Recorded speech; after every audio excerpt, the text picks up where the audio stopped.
Menteri Komunikasi dan Digital Mutia Hafid menyambut baik peluncuran Indonesia Central Cold Region oleh Microsoft.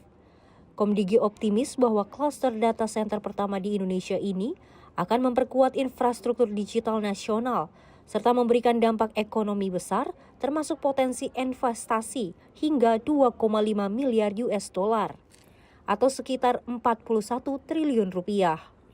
Kehadiran Cold Region ini mencerminkan kepercayaan swasta terhadap kebijakan digital pemerintah serta kesiapan Indonesia dalam mengelola teknologi canggih seperti cloud dan kecerdasan buatan AI.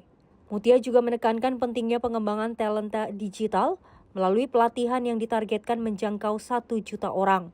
Dengan 840.000 peserta saat ini sudah aktif. Pelatihan ini diharapkan memperkuat kemampuan tenaga kerja Indonesia agar dapat bersaing di era ekonomi digital. Ia melihat Indonesia berada di jalur strategis untuk menjadi pusat ekonomi digital Asia Pasifik, sehingga kestabilan kebijakan dan peningkatan infrastruktur harus terus dijaga. Kami mewakili Presiden Republik Indonesia yang saat ini tengah menjalankan lawatan untuk KTT ASEAN untuk menyampaikan selamat kepada jajaran pimpinan Microsoft atas peluncuran Indonesia Central Cloud Region sebagai bagian dari komitmen jangka panjang investasi Microsoft di tanah air.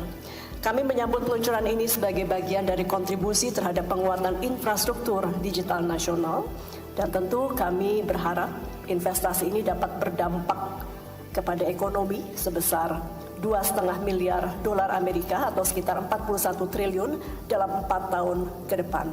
Cloud Region Microsoft di Indonesia tentunya mencerminkan 2 hal penting. Yang pertama, adanya kepercayaan terhadap arah kebijakan pemerintah di bidang digital yang semakin konsisten, responsif, dan terbuka terhadap kolaborasi strategis. Yang kedua, bahwa Indonesia dinilai memiliki kesiapan untuk mengelola teknologi canggih seperti cloud dan kecerdasan artifisial, tidak hanya sebagai pengguna, sekali lagi tidak hanya sebagai pangsa pasar atau pengguna, tapi juga mitra yang aktif dalam membentuk tata kelola dan ekosistem digital yang berkelanjutan.